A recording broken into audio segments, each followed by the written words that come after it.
Olá, tudo bem? Começamos mais uma edição do Espaço Livre, o seu programa de opinião, de entrevistas e de debates da TV Câmara São Paulo. Mais uma vez eu lembro, como toda semana eu faço, que você pode participar do Espaço Livre. Sugira um tema ou um entrevistado. Envie sua mensagem para o tv@câmara.sp.gov.br. Eu repito, tv@câmara.sp.gov.br e eu mesmo faço questão de responder a sua mensagem, tá legal? Bem, hoje nós vamos falar de cinema e de como estão as produções de audiovisual no Brasil, especialmente em São Paulo, por meio da SP Cine, empresa de cinema e audiovisual que recentemente firmou parceria com a Ancine para financiamento de 30 filmes. Para sabermos mais de como anda o cenário da produção audiovisual em São Paulo, eu recebo o Renato Neri, que é diretor de inovação, criatividade e acesso da SP Cine. Seja muito bem-vindo, Renato. Obrigado pela participação aqui no programa. Muito obrigado Daniel. Para a gente é um grande prazer estar aqui. Legal. Renato, a SP Cine foi fundada no finalzinho de 2013 em uma parceria entre Prefeitura de São Paulo e Governo do Estado. E essa é uma iniciativa que atende uma demanda e uma reivindicação antiga do setor, não é? Sim, exatamente. É uma reivindicação que começou lá em 92, na verdade, com o fim da Embrafilme. O setor ficou muito carente de uma empresa ou de uma instituição que colocasse o audiovisual a cabo, enfim, na época o cinema, né? Aí, em 92, se tentou criar uma empresa que chamaria SP Filmes, né? Mas que não encontrou ambiente político para isso, né? Então, no começo da gestão do governo Haddad, do secretário Juca Ferreira, enfim, iniciou-se as conversas ali para se constituir a empresa, né? E aí se reuniu com todo o setor, né? Para ver se tinha apoio, se não tinha apoio, se tinha um desenho mais ou menos do que deveria ser a empresa. Enfim, a Secretaria de Cultura de São Paulo, do município, criou um programa chamado Existe Diálogo em SP, que foi muito, muito importante para isso, porque criou toda a base de apoio, né? E aí, com isso, foi 2013 inteiro discutindo, modelando, criando, vendo, né, o que entra, o que não entra. E aí, 2014, se implementou, né, enfim, essa parte mais jurídica, né, da empresa. E em 2015, agora, a gente começa, de fato, a operar, né? A empresa tem 6 meses aí de nascimento. Ela foi inaugurada no dia 27 de janeiro. Então, enfim, já temos 6 meses aí de operação. Um bebezinho. Mas e a atuação da SP Cine? Ela se dá prioritariamente para fomentar as produções ou não? Então, não só, Daniel. A gente, quando chegou ali na secretaria, enfim, a política ela era unicamente de fomento, né? E um setor não se desenvolve só com fomento, entendeu? Então, assim, a empresa teve, né, a gestão teve que olhar para o setor de uma forma muito mais ampla, né? Então, a gente olhou para os grupos fomentados, ou seja, ali para a produção, para o desenvolvimento, para a distribuição, para a comercialização. O Juca, ele foi muito forte, ele foi muito firme, e o Alfredo também, o Alfredo Manevi, eles foram muito firmes na questão da agenda do século XXI, né? Ou seja, o cinema é uma arte industrial, mas que tem hoje uma pauta muito mais ampla do que só o cinema, né? Então tem jogos eletrônicos, games, né? Tem o filme por assinatura, em casa, enfim, a TV a cabo, os telefilmes, os Netflix, ou seja, tem um formato, né, ou seja, hoje tem uma forma de se acessar o audiovisual. Que é o que vocês chamam de janelas, né? Que é muito mais ampla, janelas, enfim.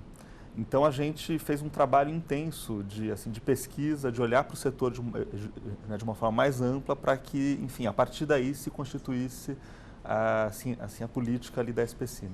Renato, na sua avaliação, o quanto o mercado paulista ficou defasado, por exemplo, se nós compararmos com o Rio de Janeiro, que tem uma empresa semelhante a Rio Filmes já há muitos anos? Sim. É possível afirmar que o nosso mercado, o mercado paulista, estava defasado? Estava defasado, enfim, só para vocês terem uma ideia, dos últimos filmes lançados, São Paulo teve um público aí nesses filmes de só 20% dos filmes ali do Rio, entendeu? Então, o cinema carioca, de alguma forma, com a Rio Filme, com a Globo Filmes, com o potencial criativo do Rio, que é muito criativo, Rio de Janeiro, eles conseguiram alcançar o público e São Paulo ficou um pouco para trás nessa, né? Mas a gente já está revertendo isso. Enfim, né, os últimos dados da Ancine é de que São Paulo já está se equiparando com o Rio de Janeiro no nível ali da captação de recursos. Então, isso quer dizer que em breve São Paulo vai dar, enfim, a virada.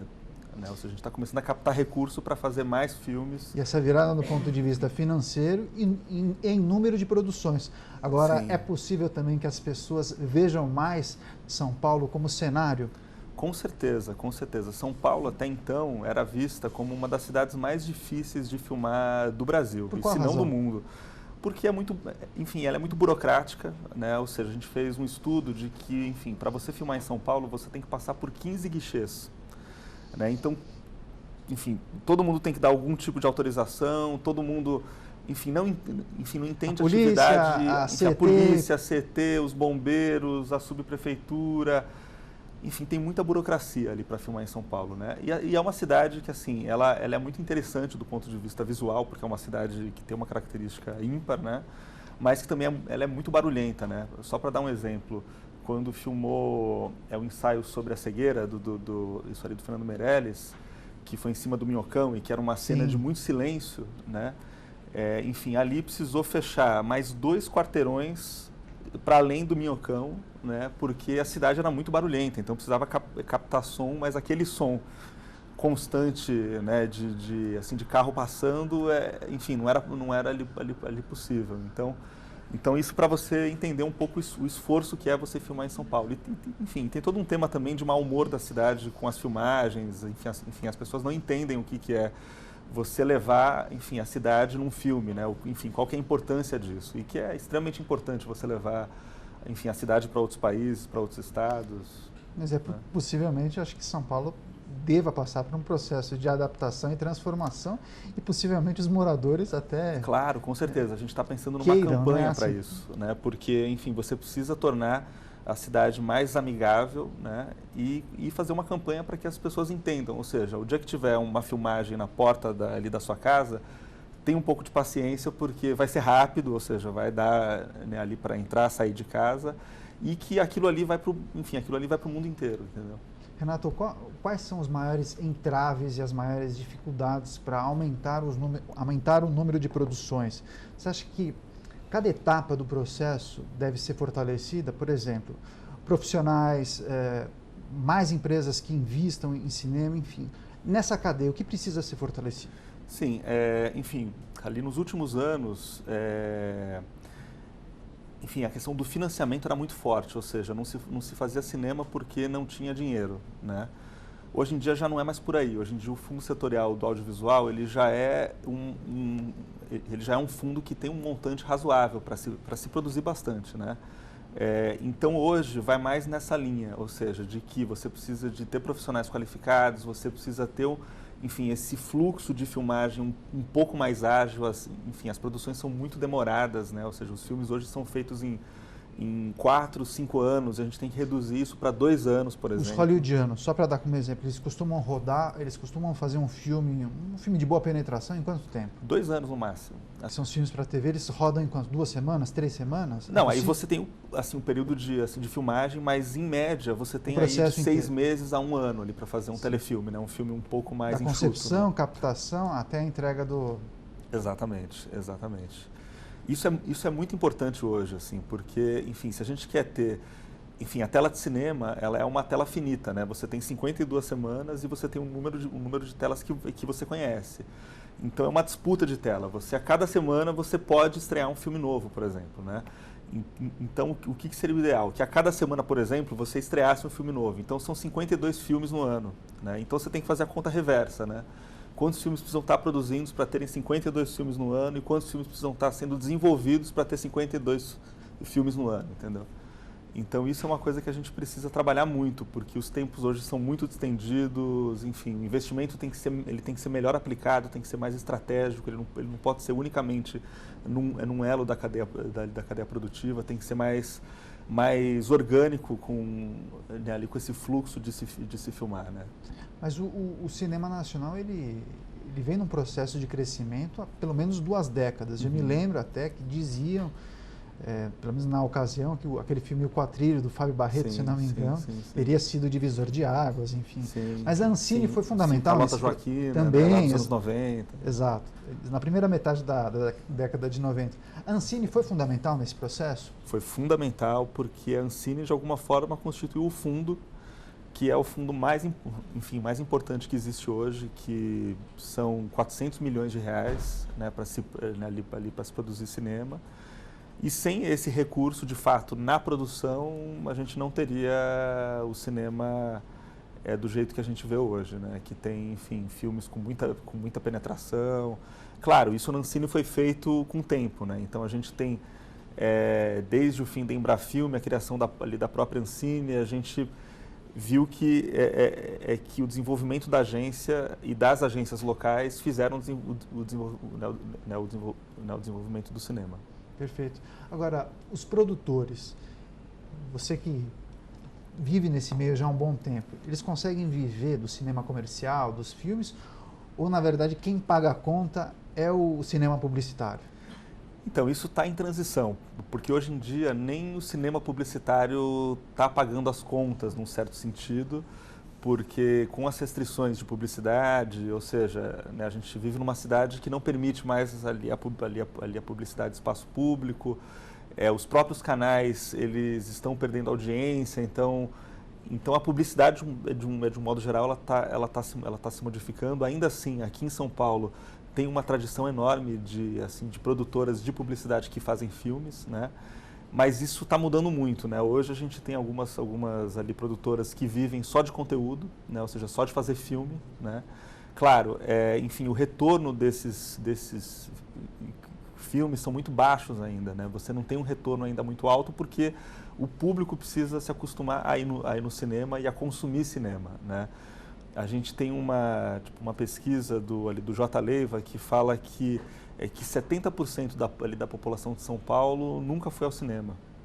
Ou seja, a gente tem que reverter esse quadro, né? Ou seja, fazer com que o cinema entre para a cultura do cidadão, e aí sim você vai ter a sala de cinema cheia, você vai ter, enfim, muito mais sala de cinema, você vai ter uma diversidade maior. E aí você fecha o ciclo, né? Você faz com que, enfim, o consumidor encontre o filme e aí o filme sendo encontrado, ele faz com que o cinema seja mais viável do ponto de vista econômico. Quem faz um filme quer o quê? Que as pessoas assistam, né? Quer que as pessoas assistam. Renato, a gente vai fazer um rápido intervalo, daqui a pouco a gente continua com o nosso bate-papo, falando sobre o cinema nacional, o cinema aqui de São Paulo e sobre a SP Cine. O Espaço Livre volta já já.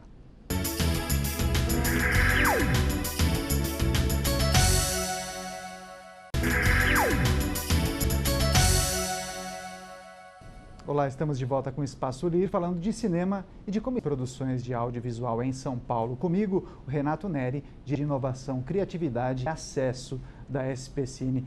Renato, muita gente fala que cinema não é um brinquedo barato. É muito caro fazer cinema?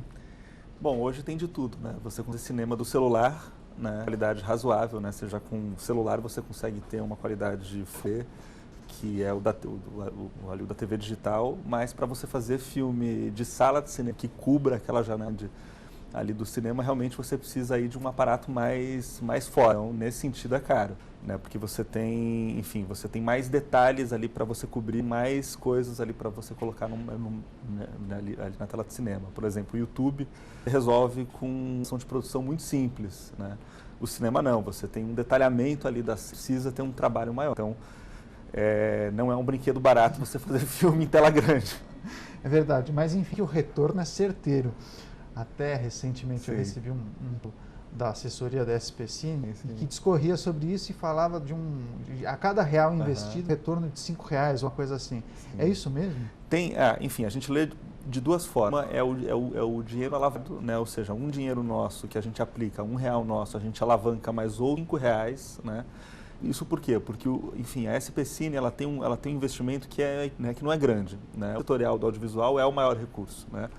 Então a gente investe R$1, a gente consegue alavancar entre o dinheiro mais os outros mecanismos e dinheiro de empresas e tudo mais, essa ação que para cada dinheiro investido nosso a gente alavanca mais 5, né? Ou seja, uma produção que é feita em São Paulo, ela atrai outros 5 recursos para São Paulo, né? Fora os filmes que conquistam o público, porque aí sim, aí se você daí tem entra um a filme, bilheteria aí nessa você conta. entra a bilheteria nessa conta. Você tem filmes de 1 milhão de espectador, que aí tem uma receita enorme, né? Assim, por exemplo, o Tropa de Elite, por exemplo, né, que teve mais de 2 milhões de espectadores, ele teve uma receita enorme. Trouxe, enfim, ali para a sua economia essa ali receita grande, né? Claro, todos os filmes que a gente lança não são todos que entram nesse número, enfim, nesse número ali de receita. Mas o que a gente está caminhando é para isso, é para que cada vez mais os filmes consigam, né, trazer mais recurso e consigam encontrar a sua receita. Mas na sua opinião, vale mais? Muita grana e um belo aparato tecnológico, uma boa ideia na cabeça? Uma boa ideia é sempre muito melhor, porque na verdade você consegue fazer um filme que estoura com uma ideia boa e com um preço um pouco menor ali de produção. Enfim, a gente tem uma tradição larga, né? O Brasil, ele não investe muito de caros porque, não tem recurso. É difícil brigar. E é difícil brigar também com os americanos, né? Claro que a gente vai tentar, mas enfim, com muita criatividade. Mas com os argentinos, com certeza. A gente vai brigar, com certeza. Legal. Agora me conta o seguinte, como é que está a força profissionais? Existem poucas faculdades ou poucos cursos que ensinam os talentos e as funções principais que são necessárias no cinema? A Fundação Armando Álvares FAAP, que tem um curso superior de cinema. Existem outras faculdades? Sim, existem. Enfim, o Estado de São Paulo é o estado que hoje no país o maior de universidades, de faculdades de centros universitários, de cursos técnicos, de livres, que são de 3 mil vagas. Isso em São Paulo. Mas né? o que essas escolas colocam no mercado? É o suficiente? É um número suficiente? O suficiente. A gente sente o seguinte, é que as escolas em si, elas precisam passar por uma ação no sentido de que o mercado hoje ele está precisando de mão de obra distinta, né? Ou seja, de gente com formação diversa, né? Uma tradição enorme de que, enfim, as escolas ou formam atores ou formam fotógrafos, mas não forma produtor, não forma técnico, enfim, não forma os outros profissionais dessa cadeia, entendeu? Existem algumas boas tipos de projetos sociais que formam profissionais, não é? Tem. Por exemplo, a gente na prefeitura, a gente tem uma ação que se chama né? Que se chama Oficinas Quinofórum, né? E que leva o audiovisual para as periferias, né? E é muito interessante porque é uma oficina... É a Moira está envolvida? Não. Tá, é a Zita Carvalho, né? Ela que está envolvida ali, né? E é muito interessante porque assim, você leva isso para a periferia, aí você consegue dar a chance para o cidadão que mora ali na periferia ter acesso a um curso que numa universidade não teria. E é muito que dá de conhecimento ali para o cidadão que é amplo, ou seja, o roteiro, eles fazem a fotografia, fazem o som, eles editam, eles pensam em como que eles vão lançar isso depois. Ou seja, é uma oficina bem completa, claro que é uma oficina pequena, assim, do ponto de vista de duração, mas que no conjunto funciona muito bem, porque forma assim, muita gente para várias produções. Legal. Eu me lembro, recentemente, o secretário de Cultura do município, Nabil Bonduc, falou de um projeto que prevê a construção, a inauguração de salas populares em bairros periféricos da cidade. A democratizar os filmes me parece algo fundamental no processo para fomentar a indústria de cinema aqui em São Paulo. E eu me lembro também dos projetos Cinetela Brasil, que costumam levar filmes para as periferias. Você acha que esse é o caminho? Esse é o caminho. Hoje, a situação ali do hoje é muito curiosa, porque assim, enfim, nós temos pouquíssimas salas, né? Ou seja, sala dentro da cidade, né? Geralmente em shopping center, custo muito alto, a R$50 que você compra o ingresso. E a gente, quando entrou a leitura, a gente viu que a prefeitura tinha mais ou menos 80 salas que passava cinema, que tinha o cinema ali. Salas desarticuladas, que não tinham uma programação fixa, regular, com uma situação de padrão muito distinto, né?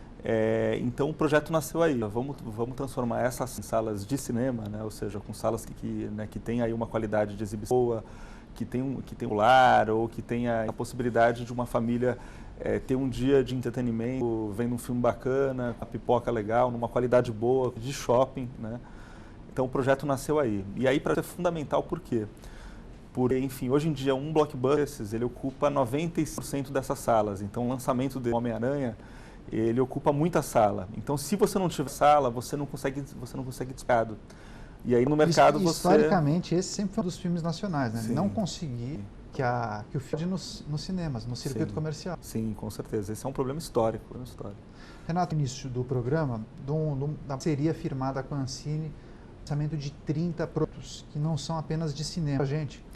Então, a gente tem os projetos de cinema, né, e ainda de televisão, né, que a gente deve lançar agora nos meses do edital. De televisão a gente está falando de obra seriada, né, ou seja, de conteúdo seriado, conteúdo que se assiste por muitas vezes aí na semana, no mês e tal. Sim, dramaturgia realmente? Ou pode não? ser dramaturgia, pode ser documentário, pode ser animação, ou seja, a gente não tem restrição quanto à linha quanto à linha dramática, quanto à linha narrativa, vai se contar, tema. A gente só pede que tenha um canal de televisão, né, para que não aconteça isso que no cinema acontece muito, de que às vezes o filme é feito e não tem tela. Então, com a televisão, a gente que tem um canal de televisão que vai passar o conteúdo. Então, ou seja, um mercado para roteiristas. Para roteiristas, para produtores, com certeza. Agora, produtores independentes e roteiristas, como eu disse há pouco, que sentem dificuldade em encaixar trabalho, em vender sua obra, em conseguir um espaço em uma emissora ou mesmo com uma produtora de cinema. É natural que a SPCine ajude a aumentar as oportunidades. Com certeza. Mas qual é o caminho que entende para esses profissionais? A gente vê o seguinte, os profissionais precisam se atualizar, né? A gente sabe que é um meio muito pequeno, porque as ações são poucas, as ações também, apesar de, enfim que está aumentando, a gente vive um meio muito pequeno, muito reduzido. E o que a gente percebeu muito, assim, as oportunidades não são bem aproveitadas, porque a cidade é muito dispersa, né? Exemplo disso, na Zona Leste criou-se escola, é uma escola técnica muito desejada no setor, só que teve que fechar de alguns meses porque não encontrou aluno. E aí a gente lá, né, a gente recebe demanda de escola desse tipo com rodo, entendeu? E aí a gente conversando com a figura que fez a escola, né, que lançou a escola, a gente viu que ela divulgou bem, ela não comunicou bem, entendeu? Então uma das coisas que a gente vai fazer, que está fazendo, é conectar as figuras do mercado, né? Então, por exemplo, as televisões precisam de gente, né? Um monte de gente que precisa das televisões, então a gente junta e faz o que a gente chama ali de making, né, com eles. Então essa é uma ação, por exemplo, que é uma ação que não tem recurso envolvido, né, e que é muito interessante porque ela é ágil e muito eficiente. Muito legal.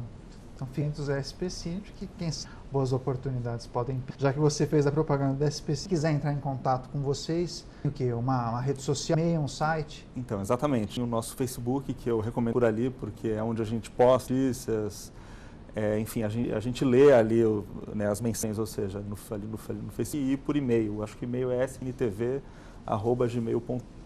Legal, muito legal o nosso papo, pela presença. Volte aqui à TV Câmara São Paulo. Obrigado. Obrigado por ser com o Renato Neri, editor de Inovação, Criatividade e Acesso da SPCine. Hoje o Espaço Livre é por aqui, mas nós vamos continuar os assuntos que são importantes no dia a dia. Obrigado pela companhia, pela audiência. TV Câmara São Paulo, uma ação para a cidadania.